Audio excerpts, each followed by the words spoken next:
اور فوج کے ساتھ کھڑے ہونے کی وجہ سے انہیں بار بار ٹارگٹ کیا گیا ہے. درست ہو گیا. خود مولانا پر 2 بار قاتلانہ حملے ہوئے ہیں, 2 بار خودکش حملے ہوئے ہیں. ان کے جید علماء کو شہید کیا گیا ہے. مولانا حسن جان, مولانا نور محمد بالکل سابق ممبران قومی اسمبلی تھے, اور بہت سے بڑے بڑے, ان کے سینکڑوں کارکنوں کو دہشت گردوں نے شہید کیا ہے. کیوں کیا ہے؟ اس لیے کہ وہ ان کے راستے کی دیوار ہے. آج لوگ کہتے ہیں جی وہ شہداء کی توہین کر رہے ہیں.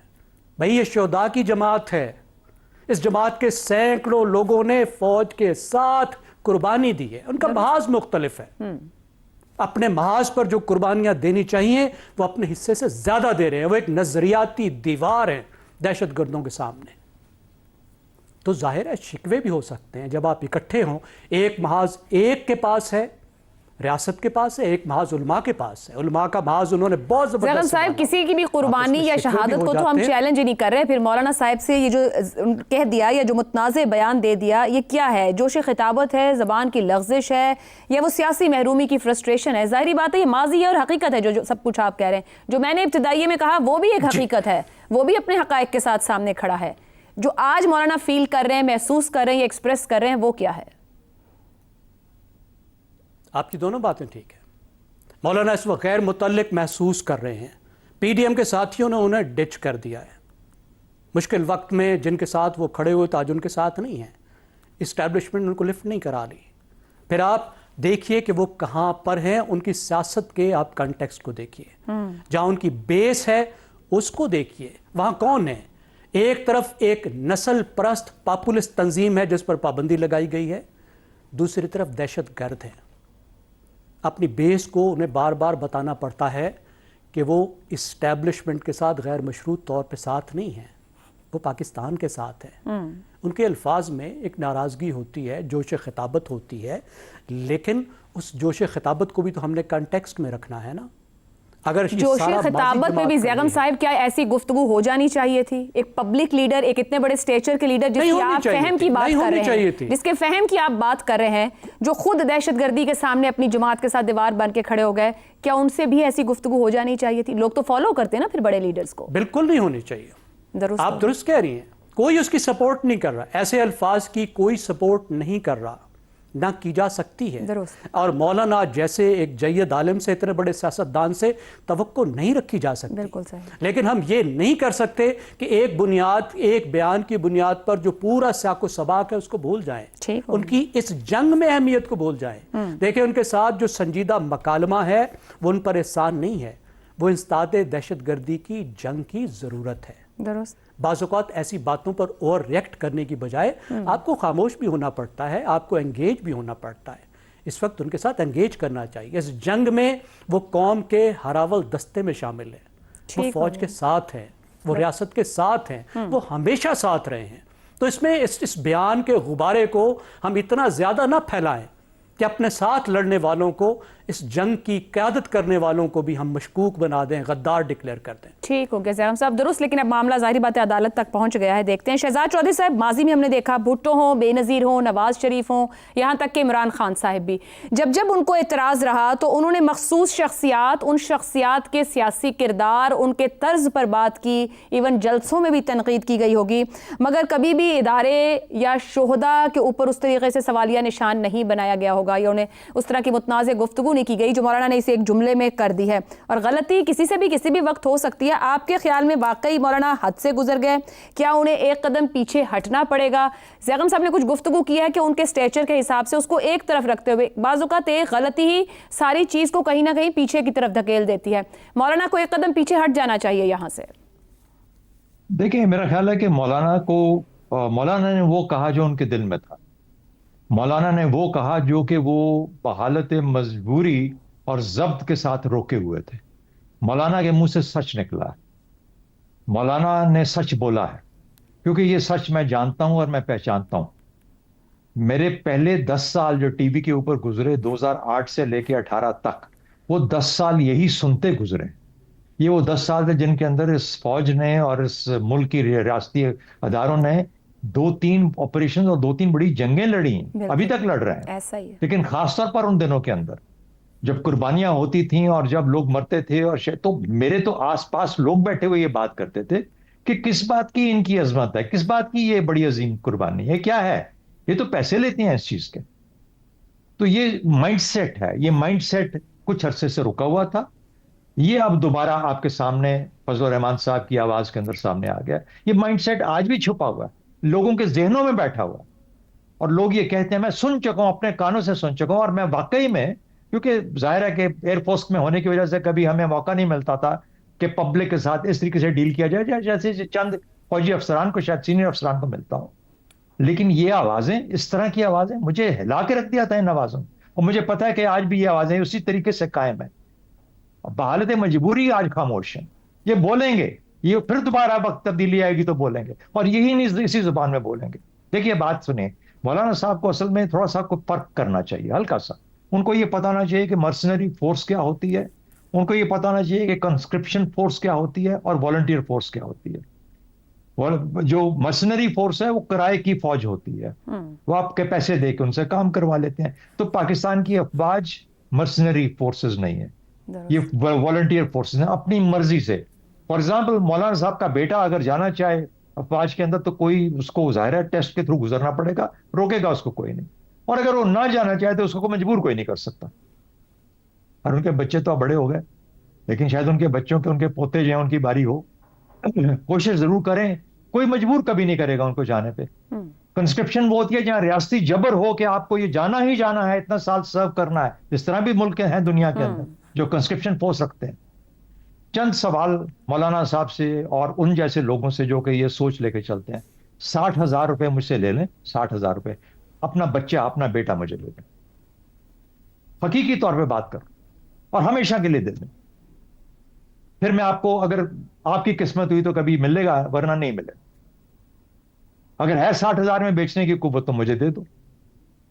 اس لیے میں آپ کو یہ بتا دوں کہ یہ جرنیلوں کو یاد کرتے ہیں, جرنیل بننے کے لیے نا 925 روپے پہ نوکری شروع کرنی پڑتی ہے.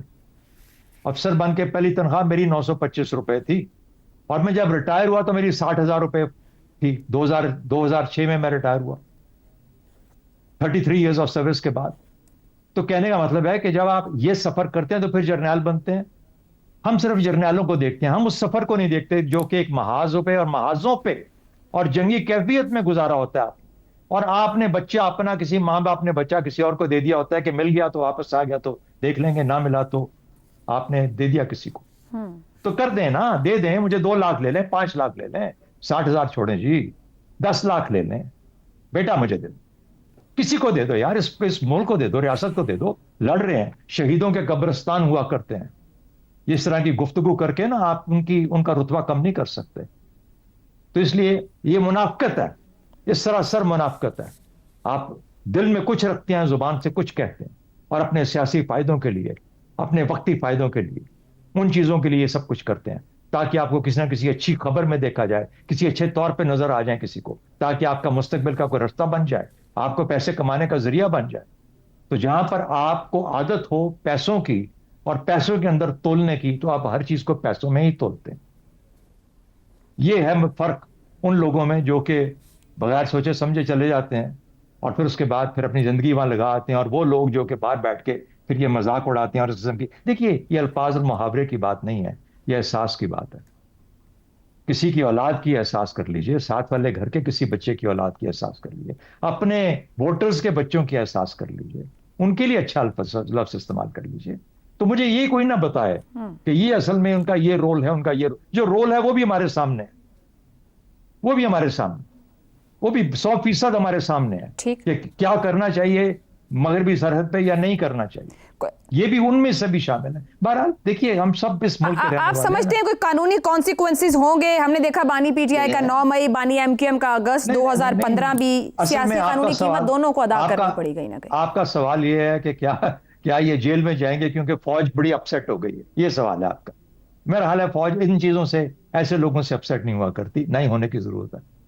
کام ہم نے کیا کیا نہیں سنا ہوا, کیا کیا نہیں سہا ہوا, ہم نے پھر بھی اپنا کام کبھی نہیں چھوڑا.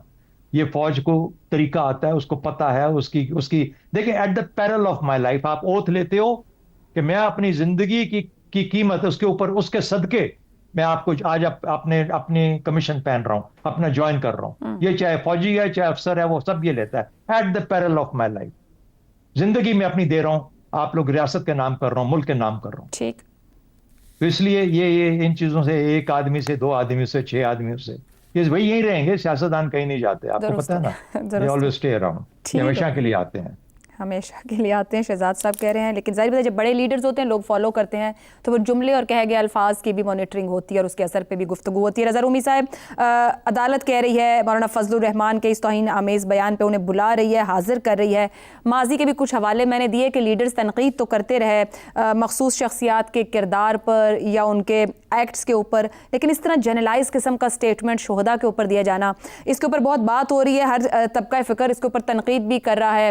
بار نے بھی, کراچی بار نے بھی اس کے اوپر تنقید کی ہے. عدالت میں بھی معاملہ چلا ہے. کیا مولانا فضل الرحمان کو سیاسی یا قانونی قیمت ادا کرنا پڑے گی, یا گفتگو میں ہی وہ کسی وقت اس بات سے ایک قدم پیچھے ہٹ سکتے ہیں یا ہٹ جانا چاہیے؟ دیکھیے, سب سے پہلے تو یہ واقعہ ہے عائشہ کہ سیاسی قیمت مجھے نہیں پتا کہ ان کو کیا ادا کرنی پڑے گی. آلریڈی جو وہ فرسٹریشن کا شکار ہیں اور اقتدار سے دور ہیں, کیونکہ ان کو بھی تو آپ کو پتا ہے کہ کتنی دہائیوں سے عادت ہے کہ وہ ہر حکومت میں اقتدار میں ہوتے ہیں, چاہے کشمیر کمیٹی میں ہو, کبھی صوبہ بلوچستان یا خیبر پختونخوا میں حکومتوں میں شامل ہوں, یا مرکز میں وزارتیں, پرکس, پریولیجز, ان کی تو بڑی پرانی ان کی ایک وہ جسے کہتے ہیں روٹین بن چکی ہے. تو اس بیان کے بعد تو وہ دوری اقتدار سے مزید گہری ہو جائے گی. یہ تو فی الحال ان کو کچھ نہیں ملنے والا. اگر ان کی یہ اسیسمنٹ ہے کہ وہ اس طرح کا بیان دے کے تو اسٹیبلشمنٹ کو پریشرائز کر دیں گے اور اسٹیبلشمنٹ گھبرا کے ڈر کے جو ہے وہ ان کو اقتدار میں حصہ دے دے گی, تو ایسے تو ہونے والا نہیں ہے. ایک تو یہ بات ہے. دوسری بات یہ ہے کہ مولانا فضل الرحمان جو ہے وہ سیاسی طور پر ان کو بہت نقصان پہنچا ہے خیبر پختونخوا اور میں اسپیشلی پی ٹی آئی کے ہاتھوں. اور پہلے تو پی ٹی آئی کی جو پاپولزم تھا وہ آہستہ آہستہ وہ اس نے ان کا ووٹ بینک جو ہے اس کو کاٹا ہے, اور اب پی ٹی آئی کی اینٹی اسٹیبلشمنٹ سیاست جو ہے وہ مزید اس نے پی ٹی آئی کی جو سیاست میں اور مقبولیت میں ایک روح پھونکی ہے. تو اس وقت مولانا فضل الرحمان بھی کہہ رہے ہیں کہ بھئی اگر وہ دکھائی دیں گے کہ وہ پرو اسٹیبلشمنٹ ہے تو پھر تو ان کی رہی صحیح جو پولیٹیکل سپورٹ یا ان کی جو سپورٹ بیس ہے وہ بھی ان سے مزید نالا نہ ہو جائے. تو ایک تو یہ سیاسی مجبوری بھی ہے. یہ ساری چیزیں سیاسی مجبوریاں ہیں. اور اس سے بڑھ کر میں آپ کو بتاؤں کہ یہ اس کو ذرا اگر گہرائی میں جائیں تو یہ پاکستان کے دائیں بازو کی جو مذہبی جماعتیں ہیں ان کا ہمیشہ سے دہشت گردوں کے بارے میں ایک بڑا ہی مبہم قسم کا نظریہ رہا ہے. مجھے یاد آتا ہے آج سے تقریباً 1 دہائی سے زائد ہو گیا ہے کہ جماعت اسلامی کے لیڈر تھے منور حسن صاحب. جی جی بالکل.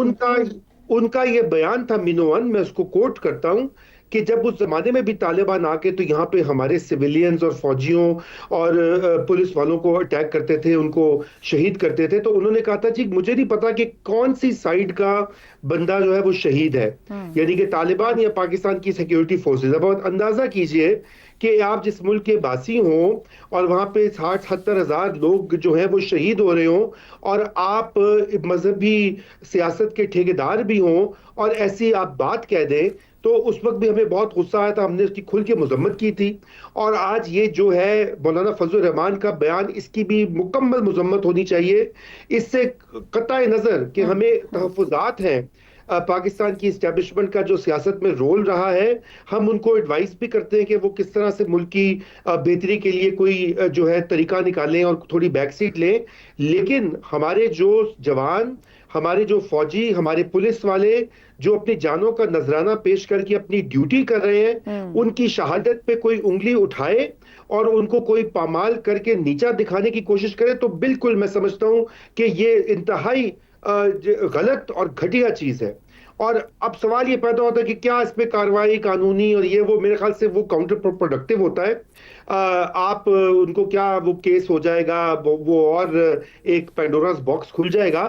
اس سے یہ ضرور ثابت ہو گیا کہ ہمارے کی یہ جو خاص قسم کی گروپس اور سیاسی گروہ تھے جن کی پشت پناہی کی گئی, جن کو سرپرستی دی گئی سیاسی قوتوں کی طرف سے بھی اور اسٹیبلشمنٹ کی طرف سے بھی, اصل میں ان کی سیاست یہ ہے کہ جب کرٹیکل مومنٹس آتے ہیں قوموں کی زندگیوں میں تو اس وقت یہ کہاں کھڑے ہوتے ہیں, یہ ایکسپوز ہو گیا. یہ 1947 میں بھی یہی جو گروہ تھے یہ پاکستان کو تسلیم نہیں کرتے تھے, یہ پاکستان کو نہ پاکستان کہتے تھے اور قائد اعظم کو مختلف القابات دیتے تھے. انٹرنیٹ پہ سرچ کر لیجیے, اب تو ٹیکنالوجی نے آسان کر دیا, جو دیکھنے والے ناراض بھی ہوں تو گوگل کر لیں, سب کچھ سامنے آ جائے گا کہ کیا کیا القابات وہ ہمارے ملک کے جو فاؤنڈر ہیں اور فاؤنڈنگ فادرز کے بارے میں کیا کہتے تھے.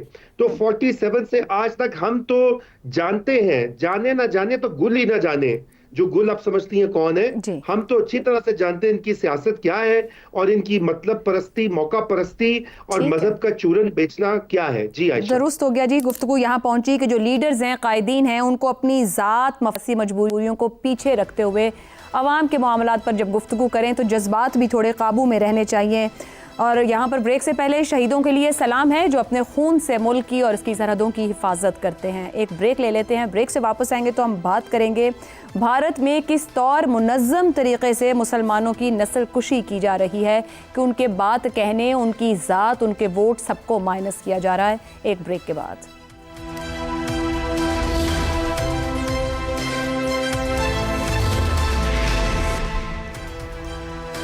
پروگرام میں ایک بار پھر خوش آمدید. بی جے پی کی 12 سال سے زائد حکمرانی کے بعد بھارت میں اقلیتیں, خاص طور پر مسلمان, ہندتوا کے جنونیوں کے ہاتھوں فسطائی غنڈہ گردی کا سامنا کر رہے ہیں, جبکہ بھارتی ریاست بھی انہیں حق رائے دہی سے محروم کرنے کے لیے قانونی ہتھ کنڈے استعمال کر رہی ہے. تازہ ترین مثال مختلف بھارتی ریاستوں میں ووٹرز کی بڑے پیمانے پر چھانٹی ہے. اقوام متحدہ کے 3 خصوصی نمائندوں نے یہ معاملہ نئی دلی کے سامنے رکھا ہے اور تحقیقات کا مطالبہ کیا ہے کہ 52 ملین تک ووٹرز کے نام من مانے طریقے سے فہرستوں سے حذف کیے گئے ہیں. اگرچہ دیگر دوسری اقلیتوں کو بھی نشانہ بنایا گیا ہے, لیکن اکثریت مسلمانوں کی ہے. بھارتی الیکشن کمیشن نے یہ عمل اسپیشل انٹینسیو ریویژن یعنی SIR کی آڑ میں انجام دیا ہے. یہ بات واضح ہے کہ اس اقدام کے پیچھے تعصب کار فرما ہے. مغربی بنگال کے ایک حلقے میں حذف کیے گئے ووٹرز میں سے 95% مسلمان تھے, حتیٰ کہ درست دستاویزات ہونے کے باوجود ووٹرز کو حق رائے دہی سے ہی محروم کیا گیا. کئی ہزار بنگالی مسلم ووٹرز کو بنگلہ دیشی غیر قانونی تارکین وطن قرار دے کر ان سے ووٹ کا حق چھینا گیا. ماضی میں بھی بی جے پی حکومت نے اسی طرح کے قانونی ہتھ کنڈے استعمال کرتے ہوئے بھارتی مسلمانوں کو شہریت سے محروم کیا. شہریت ترمیمی قانون اور نیشنل رجسٹر آف سٹیزنز اس کی نمایاں مثالیں ہیں. یہ حالیہ اقدامات ایک بار پھر بھارت کے دنیا کی سب سے بڑی جمہوریت ہونے کے دعوے کی نفی کرتے ہیں. کیا کوئی جمہوریت اپنے ہی شہریوں کو مذہبی اور نسلی بنیادوں پر حق رائے دہی سے محروم کرتی ہے؟ واضح دکھائی دے رہا ہے کہ یہ اقدامات بھارت کو ایک ہندو راشٹریہ میں تبدیل کرنے کے لیے کیے جا رہے ہیں, جہاں مسلمان اور دیگر اقلیتیں کمتر مخلوق کے طور پر رہ سکیں اور قومی دھارے سے خارج رہیں. عالمی برادری کو مسلمان ووٹرز کے اس بڑے پیمانے پر اخراج کے معاملے کی پیروی کرنی چاہیے. کیا عالمی برادری کے ساتھ خود بھارت کے سیکولر حلقے اس حوالے سے مودی حکومت کے سامنے کھڑے ہو پائیں گے؟ انہی سوالوں کے جواب تلاش کرتے ہیں اس سوال میں. 52 ملین ووٹرز کا فہرستوں سے غائب ہو جانا, مسلمانوں کی منظم نسل کشی کا پیش خیمہ. کیا سیکولر جماعتیں بھی مودی کے ہندتوا ایجنڈے کے سامنے بے بس ہو چکی؟ رضا رومی صاحب, آپ نے تو دلی بائی ہارٹ بھی لکھی, لیکن اس کے بعد گزشتہ 12-13 سال مودی کی جو راج رہا ہے وہ تو کچھ اور بھارت کی تصویر پیش کرتا ہے, کیونکہ ہم سیاست, معاشرت, آرٹ, ان کی فلم, کلچر, ثقافت جہاں دیکھیں بھارتی مسلمان ہمیں چھائے ہوئے دکھائی دیتے ہیں. لیکن اس وقت تو اپنی شہریت بچانی مشکل ہو رہی ہے. کیا سیکولر طاقتیں بھی بھارت میں بے بس ہو چکی ہیں؟